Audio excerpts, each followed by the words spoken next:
Google put out a PSA, a personal service announcement, that you should update your Google browser. I'm going to show you if it's updated on your Windows 10 machine. Just go down to Google Chrome and open it up.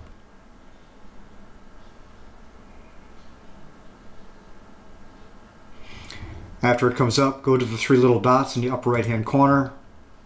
Go down to Help and About Google Chrome. When it comes up, it'll see that it's checking for updates. You want to make sure that you've got the 72.0.3636.121 or better. And that's how you update your Chrome. If it's not updated here, you can just click on a little button, it'll update, but it automatically updates itself. You also want to make sure that you restart your browser after you do the update. It's very important that you do that. The vulnerability, as I understand it, will allow the hacker to access your files on your computer, which you definitely don't want. Let's go ahead and close this.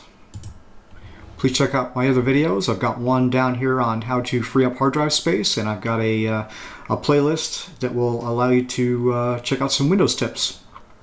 Please like, subscribe, and comment, and I'll see you in the next video. Thanks for watching.